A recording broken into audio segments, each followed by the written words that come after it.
आज की क्लास में बच्चे हम लोग लेकर के चलने वाले हैं कि सर फिजिक्स का टॉपिक हमारे पास में, वो भी क्लास 11th में हम लोग पढ़ रहे हैं कि सर चाल क्या होती है और चाल की अलग अलग कंडीशन क्या होती हैं।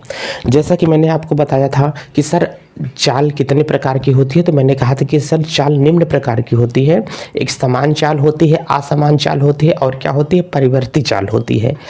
परिवर्ती चाल के ही अंतर्गत आपको देखने को मिला था कि आपने औसत चाल के बारे में हमने आपको बता दिया था कि सर औसत चाल क्या होती है, मतलब कुल दूरी और कुल समय के अनुपात को क्या कहा जाता है, औसत चाल कहा जाता है। लेकिन यही जो औसत चाल होती है, हम लोग रेगुलर किस चाल का प्रयोग करते हैं? सर हम लोग रेगुलर न तो समान चाल का प्रयोग करते हैं, न तो असमान चाल का प्रयोग करते हैं। हम लोग हमेशा जो होता है बच्चों, वो औसत चाल का ही प्रयोग करते हैं। ठीक है, तो इसका मतलब हम लोग कह सकते हैं कि जो असमान चाल है वो हमारे पास में रेगुलर यूज में नहीं आती, बल्कि वो औसत चाल का हम लोग डेली प्रयोग करते हैं। इतना समझ में आया? तो अब कभी अगर आप लोगों से बात ये करेगा कि सर चाल क्या होती है, तो ये चीज़ें मत पूछना, क्योंकि पिछला जो वीडियो लेक्चर है उसको देखने के बाद में आपकी सारी कन्फ्यूजन एकदम दूर हो जाएगी। ठीक है, तो आज की क्लास में बच्चों पहले हम लोग देखते हैं कि कुछ हमारे पास में इम्पॉर्टेंट पॉइंट हो जाते हैं कि स्पेशल कंडीशन चाल की क्या होती है। ठीक है, तो हम लोग कह सकते हैं कि यहाँ से स्पेशल कंडीशन, विशेष स्थिति जो हमारे पास में होती है वो क्या है, किसकी स्पेशल कंडीशन हम आप लोगों को बता रहे हैं। तो सर यहाँ से जो स्पेशल कंडीशन आप लोग देखने वाले हैं, ये चाल की आप लोगों को देख करके चलना है। तो यहाँ से आप लोगों को बताया जा रहा है कि विशेष स्थिति। बच्चों यहाँ से ध्यान से देख करके चलना, ये क्या होगा, विशेष स्थिति। अब बच्चों ये जो विशेष स्थिति आपके पास में दिखाई दे रही है, इसे हम लोग क्या कहते हैं, स्पेशल कंडीशन। बच्चों जो स्पेशल कंडीशन इसमें है वो हमारे पास में क्या है, क्या है कि सर आपको चाल बराबर तो समझ में आएगा, लेकिन एक बात हमेशा ये समझना, पॉइंट नंबर 1 यहाँ से कह रहा है कि सर अगर मैं कभी दूरी को लिख करके चलूंगा तो दूरी को मैं किसके द्वारा लिखूंगा, एस के द्वारा। इसे आप विस्थापन भी समझ सकते हैं। अगला अगर कह रहा है कि मैं कहीं पर अगर मैं चाल लिख करके चलूंगा तो चाल को मैं यहाँ से वी के द्वारा लिखूंगा। अगर कहीं पर मैं समय को डिनोट करूंगा तो मैं समय को यहाँ पे किसके द्वारा लिख करके चलूंगा, समय को सर मैं यहाँ टी के द्वारा लिख करके चलूंगा। इतनी चीजें आपको क्लियर होनी चाहिए कि ये मेरे पास में कुछ इंपॉर्टेंट पॉइंट है कि जो चीजें मैं नीचे बताने चल रहा हूं वो एस लिखूंगा तो वो क्या होगा, दूरी होगा। ठीक है, अब यहां से हमारे पास में अगला पॉइंट क्या है, जब कोई वस्तु अलग अलग दूरी को अलग अलग चाल से तय करती है तो उसकी औसत चाल को हम लोग कैसे डिनोट करते हैं। पॉइंट नंबर 1 है, इससे न्यूमेरिकल भर भर के आपके पास में आएंगे। जेईई और नीट में इससे क्वेश्चन देखे जाते हैं। और यूं कहें कि जो हमारे ये चैप्टर है, इस चैप्टर का बैकबोन ये मैं बताने चल रहा हूँ आज। ठीक है, बिना इस फार्मूले के यूज़ का आगे न्यूमेरिकल्स नहीं लग सकते हैं, तो इसको सीखना बहुत ज़्यादा ज़रूरी होता है। कंडीशन नंबर यहाँ से बच्चों हमारे पास में 1 आ रही है, जब अलग अलग हमारे पास में क्या हो, अलग अलग दूरी को, ध्यान से देख करके चलना, अलग अलग दूरी को अलग अलग चाल से तय किया जाए। अलग अलग दूरी को अलग अलग चाल से तय किया जाए तो अलग अलग दूरी कोई क्या होगी, माना S1 दूरी है और यहाँ से क्या है, S2 दूरी है और यहाँ से क्या होगा, S3 दूरी है। ठीक है, चाल माना उस वस्तु की क्या है, S1 दूरी को V1 चाल से तय करता है, S2 दूरी को बच्चों वो जो है V2 दूरी से चाल से तय करता है, S3 को वो किससे तय करता है, V3 से तय करता है। यहाँ पर करा है कि माना एक हमारे पास में ये कोई सफ़र है, एक ये रास्ता है। ठीक है, इस रास्ते को कोई व्यक्ति 3 भागों में बांट लेता है। अब हमने कहा कि ये 100 किलोमीटर की दूरी थी, इस 100 किलोमीटर की दूरी को कोई व्यक्ति 3 खंडों में बराबर बांट लिया, बराबर या घटा बढ़ी कुछ भी बांट लिया 100 किलोमीटर की दूरी को। अब वो कहता है कि इस पहली जो दूरी है हमारे पास में, पहली दूरी हमने मान लिया S1 है, दूसरी दूरी हमारे पास में S2 है और तीसरी दूरी हमारे पास में क्या है, S3 है। तीन अलग अलग दूरियों को व्यक्ति ने अलग अलग चाल से तय किया। इसको उसने v1 चाल से चला, इसको उसने v2 चाल से चला, इसको इसने किस चाल से चला, v3 चाल से चला। और यहाँ से यहाँ तक की जो डिस्टेंस है वो हमने कहा कि मान लेते हैं 100 किलोमीटर का है। तुम अपनी मौसी के घर जाते हो, आधी 25 किलोमीटर की दूरी को तुम 100 की स्पीड से जाते हो, फिर 50 किलोमीटर की दूरी को तुम 40 की स्पीड से जाते हो, फिर अगले 25 किलोमीटर की दूरी को तुम 20 की स्पीड से जाते हो। तुम्हारी अलग अलग दूरियां अलग अलग चाल से तुमने तय किया कि नहीं तय किया। तो वही कह रहा है कि जब इस कंडीशन में बताओ किसी व्यक्ति की औसत चाल क्या होगी, जब व्यक्ति अलग अलग दूरी को अलग अलग चाल से तय करता है तो इस कंडीशन में उसकी हमने कहा कि हमारे पास में क्या औसत चाल होती है। इस दौरान आप लोगों को बता करके चलना है। तो हमने कहा कि देखो औसत दूरी अगर हमको पता चल जाती है, इस दशा में अगर हमको बच्चों क्या निकालना है, कुल समय निकालना है कि बताइए इसमें औसत चाल क्या हो सकती है। तो आप लोगों को पता है कुल दूरी बटे कुल क्या होता है, समय। इसमें आपको दिखाई दे रहा है क्या, दूरी कितनी है, s1 है, ये कितना है v1 है, ये कितना है s2 है, ये कितना है v2 है, ये कितना है हमारे पास में s3 है, ये कितना है v3 है। आपको क्या निकालनी है, औसत चाल निकालनी है। बच्चों आपको चाल निकाल करके चलनी है, आपको चाल निकाल करके चलनी है, लेकिन जो चाल निकालनी है वो औसत चाल बच्चों आपकी होनी चाहिए कि सर औसत चाल बताइए क्या होगी। तो औसत चाल बराबर आप लोगों को पता है कि बच्चों फार्मूला क्या होगा, कुल दूरी बटे यहाँ से कुल क्या होता है, समय होता है। इतना पता है कि नहीं, ये तो आपको बच्चों फार्मूला है कि औसत चाल बराबर कुल दूरी बटे कुल क्या होता है, समय। कुल दूरी वस्तु ने कितना तय किया, तो हमने कहा कुल दूरी सर s1 है प्लस s2 है प्लस क्या है s3 है। ये वस्तु की क्या है, कुल दूरी है। इतनी बातें आपको समझ में आ रही हैं। कुल समय कितना है, सर यहाँ से समय नहीं दिया है, ये दूरी है, ये चाल है, तो समय ज्ञात कर सकते हो कि नहीं। कह रहे हैं कि सर अगर समय हम लोग यहाँ से निकालेंगे इस फार्मूले के द्वारा, तो यहाँ से समय देख करके निकलो कि समय सर क्या निकल के आ रहा है। बच्चों समय अगर हम लोग निकालेंगे तो समय कैसे निकलेगा, समय बराबर फार्मूला क्या होता है, आप लोग बताओ यहाँ से हमको कि सर चाल बराबर कितना होता है, दूरी बटे बच्चों क्या होता है, समय होता है कि नहीं। सर मान लिया समय बराबर अगर बच्चों यहाँ से निकाल करके चलोगे तो समय बराबर क्या होता है, दूरी बटे चाल। क्या होता है, दूरी बटे चाल। समय को हमने माना t1, दूरी पहली कितना है, यहाँ से s1, चाल कितना है पहली, सर v1। तो t1 दूरी अगर तुमको निकालना है तो t1 बराबर क्या होगा, s1 अपान v1। सर t2 बराबर क्या होगा, s2 अपान v2। सर t3 बराबर क्या होगा, s3 अपान v3। बोलो इतनी बात समझ में आई कि नहीं। अगर इतनी बात आपके समझ में आ गई है तो सर इसी को हम लोग तो यहाँ पर फार्मूले में अप्लाई करेंगे कि अगर हमको समय बराबर निकालना होगा तो समय अगर बच्चों आपको निकालना है तो बाबू समय आप इस तरीके से निकालो ना, चूंकि यहाँ से क्या निकालेंगे हम लोग, कुल समय। तो अब आप लोग बताओ कि कुल समय कितना है, कुल समय बराबर क्या होगा, t1 प्लस t2 प्लस क्या होगा t3। ये होगा t1 बराबर कितना रखेंगे, s1 अपान v1। तो s1 ध्यान से देखो बच्चों, s1 अपान क्या होगा v1, ठीक है, प्लस यहाँ से s2 अपान क्या होगा v2, प्लस यहाँ से s3 अपान क्या होगा v3। इसको डॉट डॉट समय क्या करेंगे, डॉट डॉट, क्योंकि आगे भी तो कुछ समय हो सकता है। अब जब चीज़ें यहाँ से हमारे पास में आ जाती हैं तो इसको हम लोग आगे क्या करेंगे, अब औसत चाल बराबर निकालनी है तो यहाँ से कुल दूरी बटे कुल क्या होगा, समय। तो यहाँ से मैंने क्या निकाला, चाल निकाला। और ये जो बच्चों चाल है इसकी यहाँ से ये कैसी चाल है, एवरेज चाल है। कहीं कहीं पर आप लोगों को ऐसा भी लिखा हुआ मिल जाएगा, चाल तो होगी लेकिन एवरेज होगी। कैसी होगी, एवरेज चाल। अब बताओ कुल दूरी कितना है सर, कुल दूरी है sir s1 plus s2 plus s3, ठीक है। तो यहाँ से हमने मोला s1 प्लस क्या है s2 प्लस यहाँ से क्या है s3 है, ये मान लिया।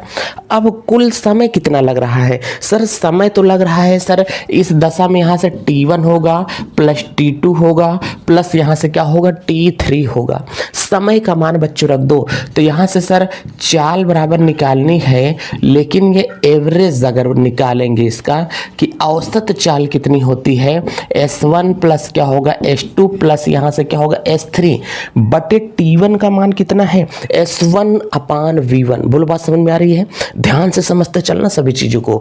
यहाँ से बच्चों क्या होगा S1 अपान क्या होगा V1 प्लस S2 अपान क्या होगा V2 और प्लस S3 अपान क्या होता है V3 हो जाएगा।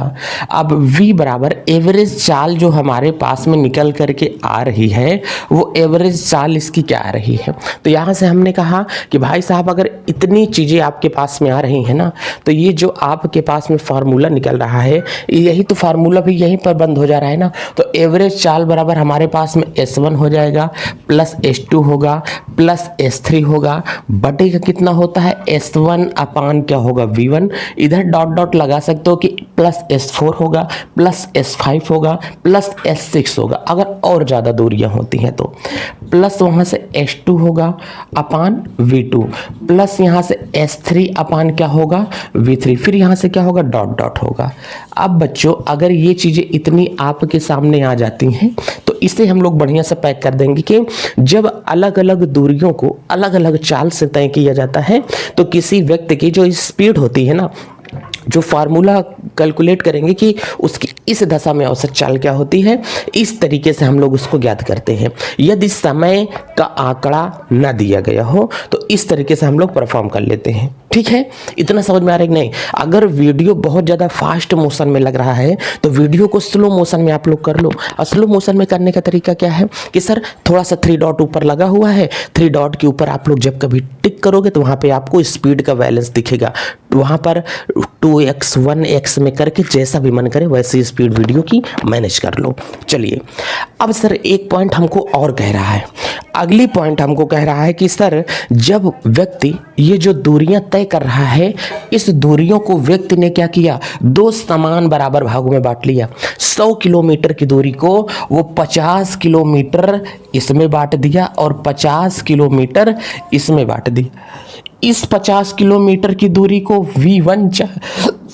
V1 चाल से तय किया, इस 50 किलोमीटर की दूरी को V2 चाल से तय किया। जब कोई व्यक्ति किसी दूरी को 2 बराबर भागों में बांट करके अलग अलग चाल से तय करे, जब किसी दूरी को 2 बराबर भागों में बांट करके अलग अलग चाल से तय करे, तब बताओ इस दशा में उसकी औसत चाल क्या होगी। इस दशा में बच्चों औसत चाल निकालना है कि तुम अपने मौसी के यहाँ जा रहे हो और मौसी के घर की दूरी कितना है, 100 किलोमीटर है। तो उस 100 किलोमीटर की दूरी को 2 भागों में बांटो। सर 50 किलोमीटर है, आधी 50 किलोमीटर की दूरी को तुमने 50 की स्पीड से गए, फिर बची हुई आधी 50 किलोमीटर की दूरी को तुम 80 की रफ्तार से गए, तो बताओ तुम्हारी चाल क्या होगी। सर इसमें भी लगेगा कुल दूरी बटे कुल समय। हमने कहा वेरी गुड। इसी में सर बच्चों एक पॉइंट है, ध्यान से देखना। इसी में पॉइंट क्या है, जब क्या होगा, 2 समान दूरियों को अलग अलग चाल से तय करें। क्या बोल रहा है, 2 समान दूरियों को अलग अलग चाल से अगर कोई व्यक्ति तय करे तब कैसा होगा। यहां से अगर है 2 समान दूरी को अलग अलग चाल से तय करे, कैसे बच्चों, अलग अलग चाल से तय करे, अलग अलग चाल से तय करे, तब उसे कैसे हम लोग परफॉर्म करेंगे। इसको देखो जल्दी से, इसे हम लोग कैसे, औसत चाल बराबर कुल दूरी बटे बच्चों क्या होता है, कुल समय। दूरी आपकी जो दिखाई दे रही है कितना है, यहाँ से सर V1 है और क्या है V2 है। इसका मतलब ये दूरी को भी सर हमने S मान लिया और इस दूरी को भी हमने S मान लिया, क्योंकि दोनों की दूरियां क्या हैं, समान है। कुल दूरी कितना है सर, कुल दूरी जो हमारे पास में आ रही है कितना है, आधी दूरी S है, ये भी दूरी S है, दोनों समान है। तो सर इसमें अगर T बराबर निकालेंगे, इसका जो समय निकलेगा T1 बराबर कितना निकलेगा, समय बराबर क्या होता है, यहाँ से आपको समय बराबर निकालेंगे। समय बराबर फार्मूला आप लोग जानते हो कि दूरी बटे कितना होता है बच्चों, चाल होता है। दूरी कितना है ऐसा है, चाल कितना है v1 है, t2 बराबर निकालोगे तो दूरी कितना है s है, चाल कितना है v2 है। ये ध्यान से इसके लिए इसमें निकाल सकते हो कि नहीं। इसी दूरी पर तुम सब कैलकुलेट कर लो ना। मैं ये कह रहा हूँ भाई तुमको क्या निकल आया चाल, क्या तुमको पता है दूरी। अगर इसी में तुम समय निकाल लोगे ना तो समय को t1 बराबर मानोगे तो s अपान कितना होगा बच्चों, यहाँ से v1, इस वाले का समय निकला। इस वाले का समय निकाल के बताओ सर t2 होगा, कितना होगा t2 बराबर s अपान कितना होगा v2 होगा। इसे हम लोग मान लेते हैं। अब इसी का एवरेज चाल का फार्मूला लगा दो। एवरेज चाल का जब फार्मूला लगाओगे कि सर एवरेज चाल बराबर कितना आ रहा है, कुल दूरी बटे कुल समय। कुल दूरी कितना है s प्लस एस, इसका मतलब यहां से बच्चों क्या है s प्लस एस। कुल समय कितना है s अपान v1, s अपान v1 प्लस s अपान v2। इसी को अब आप लोग सॉल्व करो। ऊपर का कितना हो गया बच्चों 2s हो गया, नीचे का कितना हो गया s v1 plus s v2 अपान कितना हो गया, अपान एलसीएम कितना आया v1 और v2। v1 और v2 को हम लोग ऊपर लेकर के चले जाएंगे 2s v1 और v2 बटे कितना होगा s, इसमें हम लोग कॉमन ले लेंगे तो यहाँ से v1 प्लस यहाँ से क्या निकल रहा है v2। s से s हमने कहा जब कैंसिल हो गया तो कैंसिल होने के बाद में क्या बच रहा है सर, यहाँ से कितना बचा, तो बच्चों यहाँ से 2v1 v2 बटे का कितना बच रहा है सर v1 प्लस v2 बच रहा है। ये सर उसकी एवरेज स्पीड हो जाएगी। तो इस दशा में एवरेज स्पीड जो हमारे पास में आ रही है वो बच्चों क्या निकल करके सामने आ रही है, मैं यहाँ पर ये फार्मूले के तौर पर इसको मैं समझा दे रहा हूँ। तो कह रहे हैं कि इस दशा में जो उसकी औसत चाल निकल करके आ रही है, एवरेज स्पीड निकल करके आ रही है, वो आपके पास में यहाँ से आ रही है कितना 2v1 v2 बटे v1 प्लस v2 आ रही है। अगर इस दशा में कोई फार्मूला आपके पास में आ जाए कि कोई व्यक्ति दो समान दूरियों को अलग अलग चाल से तय करता है तो बताओ उस व्यक्ति की औसत चाल क्या होगी। तो सीधा सा फंडा लगा देना है कि एवरेज चाल बराबर 2v1 अपान v2 क्या कितना 2v1 इंटू v2 अपान v1 प्लस v2 लगा देना है। आपको पूरा फार्मूला नहीं लगाना है ना वहाँ पे कि कुल दूरी बटे कुल क्या होता है समय का मैंने इतना किया। ध्यान रहे इतना क्लिक करना। ये मैं आपको छोटे छोटे फैक्ट इसका बता दे रहा हूँ ना कि सर आपको केवल चाल का ही कैलकुलेशन कर देना है और सारी चीज़ें वहाँ पे आ जाएंगी। जैसे मैंने कहा कि कोई एक व्यक्ति है, हमने कहा माना कोई एक व्यक्ति है, वो टोटल 70 किलोमीटर की दूरी को तय करता है। 70 किलोमीटर की दूरी में से आधी दूरी को उसने कितने की रफ्तार से 40 किलोमीटर प्रति घंटे की रफ्तार से तय किया तथा बची हुई आधी दूरी को 20 किलोमीटर प्रति घंटे की रफ्तार से तय किया। तो बताओ व्यक्ति की औसत चाल क्या होगी। तो आपको ये पूरा फार्मूला नहीं लगाना है, डायरेक्ट फार्मूला क्या लगाना है बच्चों आप लोगों को, बस यही फार्मूला लगाना है 2v1 मतलब पहली चाल कितना है 40 गुणे दूसरी चाल कितना है सर 20 है, अब बटे v1 प्लस v2, इसका मतलब 40 प्लस कितना होगा 20 60 टोटल हो जाता है। तो 20 ध्यान से देखो यहाँ से कितना हो जाता है 2 गुणे 40 गुणे कितना होगा 20 बटे 40, 20 60 से 60 कैंसिल, 2 3 कितना होगा 6, और उसके बाद यहाँ पे 40 दूना कितना होगा 80 बटा कितना हो जाएगा 3 दूनी कितना होगा 6 त्रिक 6, और उसके बाद में 20 आ गया तो 3 छंग कितना होगा 18, और 3 छंग कितना होगा 18, 26 दशमलव समथिंग करके आएगा 26.6 किलोमीटर प्रति घंटा। ये इस व्यक्ति की औसत चाल निकल के चली आ रही है। आधी चाल उसने 40 से चला था, आधी चाल उसने 20 से चला, तो चाल निकल करके कितनी चली आई सर 26.6 किलोमीटर प्रति घंटे की रफ्तार से व्यक्ति औसत चाल चल करके आया है। आपको पूरा टाइम वाइम नहीं कैलकुलेट करना है इसमें, ये एक फंडा बताया जा रहा है। आगे जब न्यूमेरिकल चलेगा ना तो उसमें आपको ज़्यादा मजा आएगा।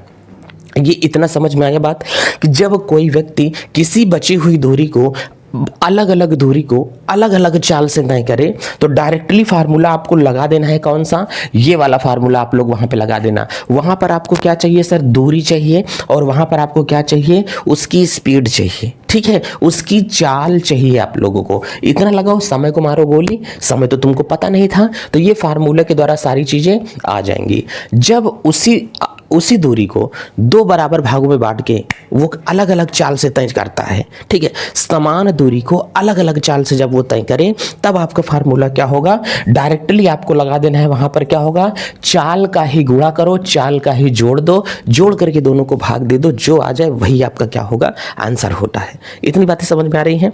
अब बच्चों हम लोग आगे की चाल यहां से देख करके चलते हैं कि जब कोई व्यक्ति जो है हमारे पास में वो किस प्रकार की कंडीशन उत्पन्न करे। पहले इसको हम लोग यहाँ से इरेज कर देते हैं, हटा देते हैं, ताकि चीजें मजा आए समझने और समझाने में, ठीक है। बच्चों वीडियो को ज़्यादा से ज़्यादा आप लोग शेयर नहीं कर रहे हो, सब्सक्राइबर बड़ा टॉपिक है, उसे हम लोग कैसे समझते हैं ये पहले हम लोग देख करके चलते हैं, ठीक है। चलिए, अब यहाँ से हमको कह रहा है कि जब व्यक्ति, ध्यान से समझना, कह रहा है कि यहाँ से जब व्यक्ति, बच्चों ये लगा तो लो कि आप लोग, लेकिन मैं केवल यहाँ से फैक्ट निकाल के आप लोगों को दे रहा हूँ ताकि डायरेक्ट फार्मूला रखो, कहानी खत्म। इतना टाइम आपके पास में एग्जाम हॉल में नहीं रहेगा कि हाँ मैं एक एक चीज़ का पूरा फंडा निकालूं और फंडामेंटल निकालने के बाद में तब जाकर उसका फार्मूला प्राप्त हो, तब जाकर के चीज़ों को हम लोग रखें। लॉन्ग में नहीं चलो, ठीक है। जो फार्मूला दे रहा हूं इस फार्मूले को दिमाग में रख लेना अच्छे तरीके से, और ये फार्मूला काम आएंगे। जब व्यक्ति कह रहा है कि अलग अलग समय में, ध्यान से देख करके चलना, कह रहा है कि जब व्यक्ति अलग अलग समय में, हमने कहा वो समय क्या होगा, माना यहाँ से T1 होगा, कॉमा यहाँ से T2 होगा, कॉमा यहाँ से T3 होगा, ठीक है। यहाँ पर हमने कहा कॉमा T3 होगा, डॉट डॉट डॉट डॉट कर दिया हमने। अलग अलग समय में अलग अलग चाल से दूरी तय करें, ठीक है। अलग अलग समय में यहाँ से बच्चों क्या होगा, अलग अलग चाल, किससे, अलग अलग चाल से दूरी तय करें। T1 समय में V1 चाल से चला, T2 समय में V2 चाल से चला, T3 समय में V3 चाल से चला, तब आप लोग हमको बताओ कि व्यक्ति की औसत चाल क्या होगी। जैसे हमने कहा कि तुम अपनी मौसी के घर ही जा रहे थे, अब सिचुएशन बदल चुकी है। मौसी के घर कितना दूर है, 100 किलोमीटर। कितना है, 100 किलोमीटर। इसको तुमने 3 बराबर भागों में बांट लिया। पहले तुमने क्या किया, 1 घंटे में, ध्यान से देखना, तुम 1 घंटे तुम 40 किलोमीटर प्रति घंटे की चाल से चले।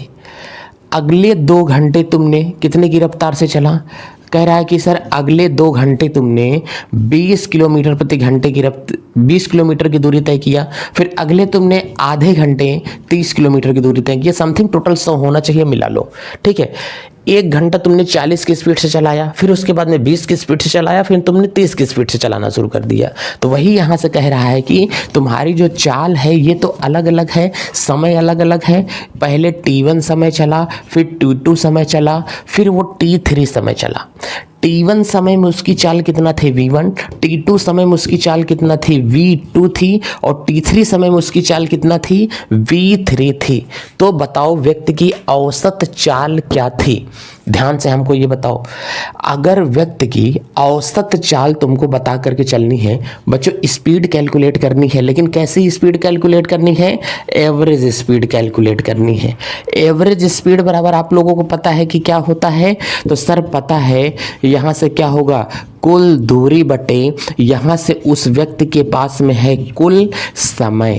क्या है बच्चों, कुल दूरी बटे कुल क्या है, समय यहाँ से दिया जाना चाहिए। अगर कुल दूरी बटे कुल समय यहाँ से दिया गया है तो आपको ये फार्मूला है सर पिछला, ये तो हमारे पास में एवरेज कैलकुलेट करने का ये फार्मूला है, लेकिन आपको इसमें कुल दूरी का इस्तेमाल करना है। दूरी आपको नहीं दिया है सर, तो क्या हुआ, दूरी नहीं दिया तो दूरी हम निकाल लेंगे। हमने कहा कैसे निकाल लोगे भाई, अरे सर हम लोग दूरी बराबर जानते हैं कितना होता है, चाल गुणे समय। कैसा ना होता है बच्चों, वेरी गुड। दूरी बराबर कितना होता है सर, चाल गुणे समय होता है। हमने कहा तो कैसे कैलकुलेट करोगे, ये पहली दूरी सर S1 होगी, पहली दूरी को हम लोग निकालेंगे तो ये देखिए समय दिया है, ये दिया है, चाल दिया है।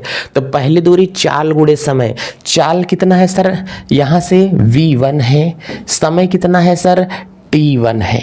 दूसर की दूरी s2 बराबर v2 इंटू t2, s3 बराबर v3 इंटू t3। सर यही हम लोग लगा देंगे, मान हमको प्राप्त हो जाएगा। हमने कहा ठीक है लगा करके देखो। कुल दूरी कितना आ गई सर, दूरी ये है, और दूरी की जगह पे इस्तेमाल क्या करना है आपको, ये इस्तेमाल करना है। चलिए तो यहाँ से आप लोगों को क्या निकालेंगे, एवरेज बराबर अगर यहाँ से निकाल करके चला जाएगा कि सर एवरेज चाल हमारे पास में कुल दूरी कितना दिया है, v1 into t1 plus v2 into t2 plus v3 into t3 बटे कुल समय। और कुल समय आपको कितना दिया है sir, t1 plus t2 plus t3। तो सर t1 होगा प्लस t2 होगा प्लस यहाँ से क्या होगा t3 होता है। यही सर आपके क्या होगा, इसका फॉर्मूला निकल के आ रहा है। इसके बाद सर इसमें कुछ नहीं लगने वाला है। अगर इतनी चीज़ आपके सामने समझ में आ जा रही हैं, इतनी अगर बस में है, तो यही आपका बच्चों क्या निकल के आ रहा है, फार्मूला निकल के सामने आ रहा है। तो समझ में आ रहा है कि नहीं। देखो इस एवरेज वाले फार्मूले में आपको डिस्टेंस नहीं दिया है, ये आपका प्रश्न था। ये मैंने टॉपिक बता देता हूँ कि टॉपिक था, इसमें दूरी नहीं थी। तो फार्मूले में भी चाल है और क्या है, समय है। चाल और समय के आधार पर ही ये फार्मूला है कि नहीं। दूरी पता हो चाहे ना पता हो, या तो कोने में बैठ के सबकी पहले दूरी निकालो, और दूरी निकालने के बाद में जब यहाँ से दूरी एक बार हम लोग निकाल लिए, एक बार हमने फार्मूला दे दिया, तो यही चीज़ न्यूमेरिकल को बार बार आपको एग्जाम हॉल में नहीं लगाने की जरूरत है। डायरेक्ट फार्मूला रखो, गेम शुरू। समझ में आ रहा है ना। तो सर ये चीज़ें फार्मूले का हम लोग क्या करेंगे, प्रयोग कर लेते हैं। अब एक छोटू सा टॉपिक यहाँ से हमारे पास में और आ रहा है। छोटू सा टॉपिक समझ में क्या आ रहा है कि इसमें एक इम्पॉर्टेंट वाला पॉइंट ये आपको दिखाई देगा। क्या दिखाई देगा, कह रहा है कि इसी दूरी को वो क्या काम करता है, समय को दोनों समान देता है। 1 घंटा यहाँ पर भी चलेगा, 1 घंटा यहाँ पर भी चलेगा। इस वाली चाल, इसमें उसकी चाल v1 होगी, इसमें उसकी चाल v2 होगी। जब व्यक्ति समान समय में, ध्यान से देखना, जब व्यक्ति समान समय में अलग अलग चाल से दूरी तय करे, जब व्यक्ति समान समय में अलग अलग चाल से दूरी तय करे। तुमने पहले 1 घंटा 40 की रफ्तार से जितनी दूरी तय किया, उतना ही 1 घंटे में तुमने 20 की रफ्तार से दूरी तय किया। तो हो गई कि नहीं, कि समान समय में अलग अलग चाल से जब व्यक्ति दूरियां तय करे तब कैसे निकल के चला आएगा फार्मूला। तो इस दशा में यहाँ पे कह रहा है कि बच्चों हमारे पास में क्या होगा, समान समय में, ध्यान से देखना, समान समय में अलग अलग चाल से दूरी तय करे। कैसी, यहाँ से अलग अलग चाल से दूरी तय करे। ध्यान से देखो, अलग अलग चाल से जब दूरी तय करें, तो इस दशा में बच्चों जो उसका फॉर्मूला होगा वो क्या बनेगा, ये समझो। तो आपको पता है कि जो उसकी चाल होगी बच्चों, वो क्या होगी, एवरेज चाल होगी। एवरेज चाल बराबर क्या होता है, कुल दूरी बटे कुल समय। तो बताओ हमको यहाँ से यहाँ तक की कुल दूरी कितना है। हमने कहा कि सर जो इसकी दूरी है, यहाँ पर S1 निकालेंगे, दूरी बराबर चाल गुणे समय। चाल कितना है v1, समय कितना है t। ये दूरी कितना है सर, s2 है। तो कह रहा है कि सर ये कितना होगा, s2 बराबर v2 इंटू t। इतना समझ में आया। अब अगर हम लोग यहाँ से निकालेंगे एवरेज बराबर कुल दूरी सर कितना है, v1 इंटू टी। ध्यान से देखना, यहाँ से v1 इंटू टी प्लस यहाँ से v2 इंटू टी बटे का कितना होता है। तो सर यहाँ से बटे का जो आ रहा है कुल समय। तो हमने कहा कि इस कंडीशन में जो समय इस्तेमाल हो रहा है वो समय t प्लस टी इस्तेमाल हो रहा है। तो सर इस दशा में जो t प्लस टी इस्तेमाल हो रहा है ना, वो क्या होगा। हमने कहा इसमें कॉमन क्या होगा सर, यहाँ से v1 इंटू टी। हमने कहा कि सर यहाँ से कॉमन क्या होगा, देखो दोनों में t कॉमन है, सर हमने t कॉमन ले लिया। v1 प्लस क्या होगा v2 बटे यहाँ से 2t निकला। कितना निकला, 2t निकला। टी से टी को हमने क्या कर दिया, भगा दिया। बटे में अगर आप लोग देख करके चलेंगे तो बच्चा पार्टी यहां से जो निकल करके सामने ये आ रहा है ना, ये एवरेज चाल निकल के आ रहा है। तो बच्चों एवरेज चाल जो यहां से निकल करके आपके सामने आ रही है वो हमारे पास में क्या होगा, यहां से v1 प्लस क्या होगा v2 बटे का टोटल कितना होता है 2। ये आपके पास में बच्चों क्या होगा, फॉर्मूला निकल करके सामने आ गया। तो जब फार्मूला आपके हाथ में आ गया तो जब कोई व्यक्ति समान समय में अलग अलग चाल से दूरियां तय करता है तब वो हमारे पास में क्या होता है, ये फार्मूला डायरेक्ट निकालेंगे। इसी फार्मूले को डायरेक्ट आपको कोई व्यक्ति 1 घंटे में 20 की रफ्तार से जितनी दूरी तय करता है उतनी ही दूरी 40 किलोमीटर प्रति घंटे की चाल से तय करता है। तो बताओ व्यक्ति की औसत चाल क्या होगी।